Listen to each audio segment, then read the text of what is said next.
Today, I want to talk about an exceedingly strange and unsettling study published in the journal Nature Communications. This study rewrites what we think we know about death. The traditional understanding has been that when you die, that's about it. You die. Your heart stops beating, your lungs stop breathing, your blood stops delivering nutrients and oxygen to your cells, and then your cells die. And when this happens on a mass scale, your tissues will start to rot, and your body decomposes. Upon death, all of the body's biochemistry was generally assumed to go into a state of terminal decline. Biochemical resources would be used up by the cells as they underwent their last gasps of reactivity, and then everything pretty much closes down. That's been the traditional understanding, until now. The computational biologist Roderick Guego and his research team at the Barcelona Institute for Science and Technology studied recently deceased tissue samples to observe what would happen in their cells shortly after death. Research on this topic is rare, to say the least, because dead tissues and dead organs are difficult to come by. You obviously can't just go out and kill somebody on a whim to get their, fresh dead tissue. And organ donation tends to provide dead tissue that's days, if not weeks old. To counter this problem, Guego and his research team looked at tissue samples that were collected within 24 hours after death, which is relatively quick compared to most other research on this kind of stuff. They conducted next-generation mRNA sequencing to study genetic activity inside of the dead cells. And of their results, Guego said, quote, "There is a reaction by the cells to the death of the individual. We see some pathways, some genes, that are activated, and this means that sometime after death, there is still some activity at the level of transcription." Unquote. The researchers found signatures or patterns of gene expression that differed from tissue to tissue, and these different patterns were consistent from dead person to dead person. They found that levels of RNA in the cells could be measured and used to accurately determine the time of death. They identified a, quote, "cascade of transcriptional events triggered by the death of the organism," unquote, that seems to be directed, time-sensitive, and non-accidental, not the kind of gene and mRNA activity that you would expect to see in a biological system that's chaotically breaking down and decaying. For example, they found that the majority of gene expression was consistently happening between 7 and 14 hours after death. They found that there were thousands of genes that began expressing either more or less than they were before death. They found that RNase2, or RNase2, which is an enzyme that degrades RNA, they found that this had a decreasing expression in most tissues after death.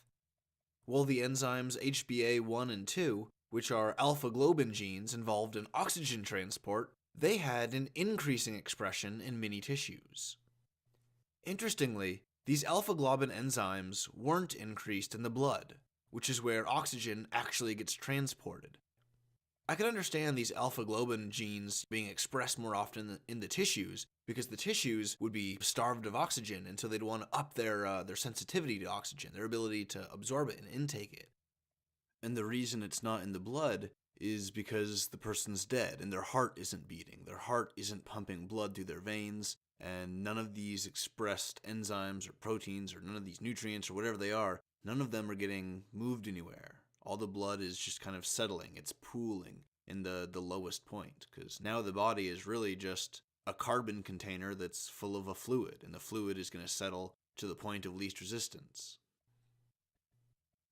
What's also interesting is that about 4 hours after death, there's an increase in gene expression of an enzyme called EGR3, which is a growth factor. The body doesn't need to grow when it's dead, so the increased expression of this growth factor is also pretty weird and fascinating. Chemokine proteins were expressed strangely, with expression increasing and decreasing repeatedly at subsequent intervals. The researchers also examined blood samples, which they had taken from multiple patients, both before and after death. That was critical, because it gave the researchers a window to look into, to see the changes that happen immediately preceding and immediately following death. They saw that the proteins involved in cell necrosis were amplified, while proteins involved in the immune system were largely shut down, with the exception of natural killer cells and CD8 T cells. They saw that genes involved in blood coagulation were activated, while genes involved in lipid synthesis and carbohydrate metabolism were shut down. More generally, they found that genes involved in cell division and cell growth were rapidly shut down, and they found that the genetic activity in the hours immediately following death were characterized by cell responses that are kind of typical to anoxic conditions. Or, in other words, it's typical of a cell and tissue response to suffocating due to lack of oxygen. If you listen to me talk about this and you immediately thought of forensic science and criminal justice, you're thinking the same way that Professor Guego was thinking. Professor Guego said, and I quote, "We conclude that there is a signature or a fingerprint in the pattern of gene expression after death that could eventually be used in forensic science. But we don't pretend we have now a method that can be used in the field. It requires further investigation, longer post-mortem intervals, not only 24 hours, the age of the individual, the cause of death. All of these will need to be taken into account if we are to convert this into a useful tool." Unquote.